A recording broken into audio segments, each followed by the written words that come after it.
নমস্কার। আজকে আমি আলোচনা করব যে ছাত্র জীবনে কাউন্সেলিং কেন দরকার। এর আগের ভিডিওয় আমি আলোচনা করেছিলাম যে মানব জীবনে সবার জন্য কাউন্সেলিং এর প্রয়োজন আছে। তাহলে আজকে আমি আলোচনা করব যে ছাত্র জীবনে কাউন্সেলিং কেন দরকার। যারা আগের ভিডিও দেখেননি, আগের ভিডিওটা দেখলে, কারণ ভিডিওগুলো ধারাবাহিকভাবে আসবে। আজকে শুধুমাত্র আমি লক্ষ্য করব, আমি শুধুমাত্র একটা দিকেই ফোকাস করব যে ছাত্র জীবনে কাউন্সেলিং এর কি প্রয়োজন আছে। আমাদের প্রাত্যহিক জীবনে আমরা দেখতে পাই যে একজন স্টুডেন্ট কি করে, স্কুল যায়, কলেজ যায়, টিউশন যায়। সকাল হলো, সে পড়াশোনার মধ্যে নিবেশ করবে, সে টিউশন যাবে, সে কলেজ যাবে, জীবন যেন একটা স্বাভাবিক ছন্দে বয়ে যাবে। এখানে কাউন্সেলিং এর প্রশ্ন আসছে কোথায়? শুধুমাত্র কাউন্সেলিং নেই বলে আমাদের জীবনে লক্ষ্য থেকে আমরা বিচ্যুত হয়ে যাই। আমাদের জীবনে স্বপ্নগুলো মরে যায়। আমাদের জীবনের কোনো লক্ষ্যের ঠিক নেই। ছাত্র জীবনে প্রথম কাউন্সেলিংয়ের প্রয়োজন হচ্ছে যে আমার যে পড়াশোনা, আমার যে পরীক্ষা, তার চাপটাকে কমাতে। অনেকে পড়াটাকে ভয় হিসাবে দেখেন। অনেক ছাত্রছাত্রী, তার মধ্যে একটা ফোবিয়া কাজ করে, একটা ভয় কাজ করে। কারোর ইতিহাসে ভয়, কারোর ইংরেজিতে ভয়, কারোর অঙ্কে ভয়।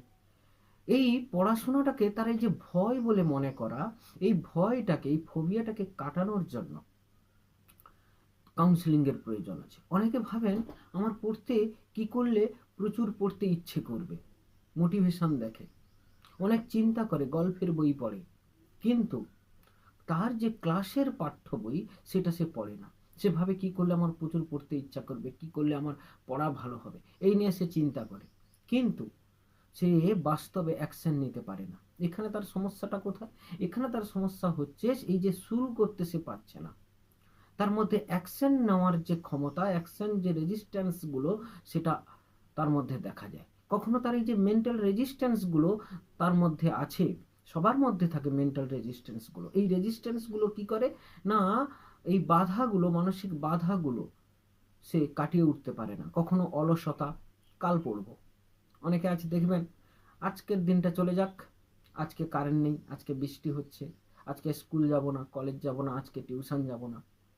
এই যে বাধাগুলো আছে, এই বাধাগুলোকে কাটার জন্য, তার জীবনে বড় স্বপ্ন দেখার জন্য, একটা ভালো লক্ষ্য ঠিক করার জন্য, পড়াশোনার চাপটাকে কমাতে গেলে পরে তাকে কিভাবে সে শুরু করবে, কি পদ্ধতিতে পড়লে তার পড়াশোনায় সে ভালো হতে পারবে এবং পরবর্তীকালে পরীক্ষায় ভালো রেজাল্ট করার জন্য তাকে আবারও সুন্দর করে পদ্ধতিগুলো জানার জন্য কাউন্সেলিং করানোর দরকার। এই কাউন্সেলিং আমাদের যারা প্রাইভেট স্কুলে পড়েন খুব কম, শহরের দিকে দেখা যায় কাউন্সেলিং আরও হয়, কিন্তু সরকারি যে স্কুলে ছেলেমেয়েরা পড়ে, গ্রামের দিকে, একটু টাউনের দিকে যে ছেলে মেয়েগুলো স্কুলে পড়ে, তাদের জীবনে দেখা যায় কাউন্সেলিং এর তেমন কোনো ভূমিকা নেই, তারা কোনো কাউন্সেলিং করায় না।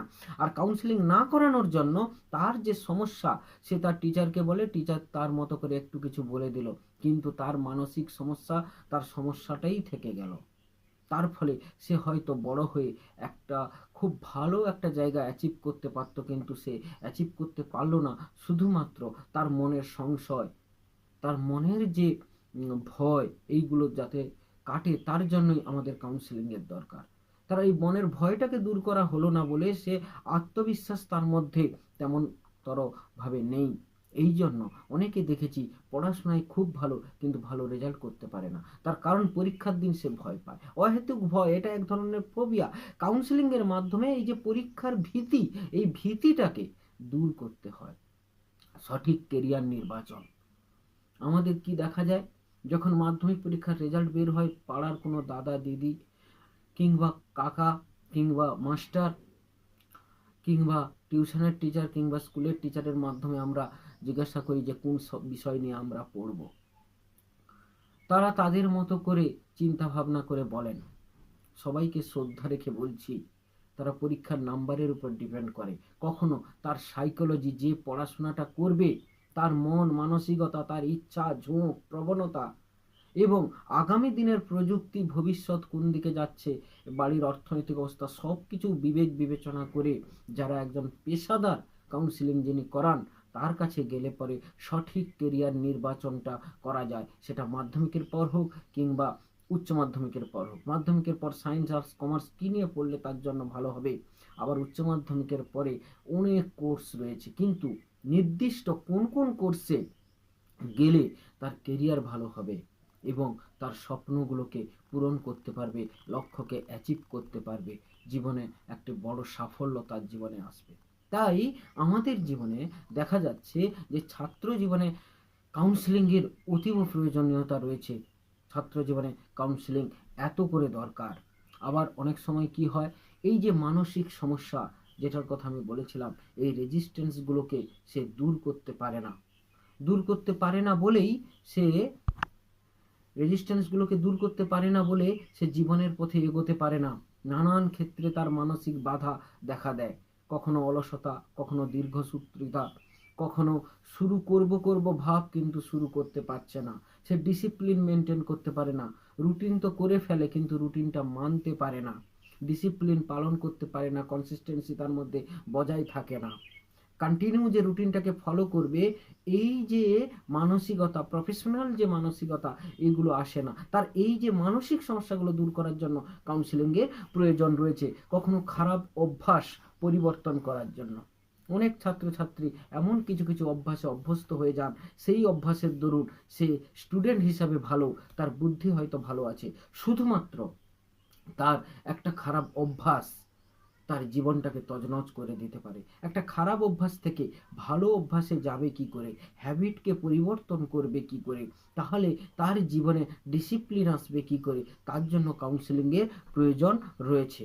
আর কি হয়, আত্মবিশ্বাসকে বৃদ্ধি করা, আত্ম উন্নয়ন, এই যে সঠিক দিক নির্দেশনা এবং তার এই মানসিক শক্তি বৃদ্ধি এবং ভালো সিদ্ধান্ত নেওয়ার ক্ষমতা, এই যে বিষয়গুলো রয়েছে একটা ছাত্র জীবনে, শুধু কেরিয়ার নয়, তার যে পার্সোনালিটি ডেভেলপমেন্ট, তার পার্সোনালিটি ডেভেলপমেন্টের ফলে বড় বড় সে যে চাকরি পাবে, ব্যবসা করবে, ভালো একটা জায়গা অ্যাচিভ করবে, জীবনে অনেক বড় স্বপ্নকে অ্যাচিভ করবে। সেই স্বপ্ন দেখা তার জীবনে যদি না হয়, যদি বলি তোমার জীবনের লক্ষ্য কি, ছোটবেলা বলে বড় হলে ভাবে বাবা যা বলবে তাই হবে, মাস্টার যা বলবে তাই হবে, দেখি কিছু একটা করব।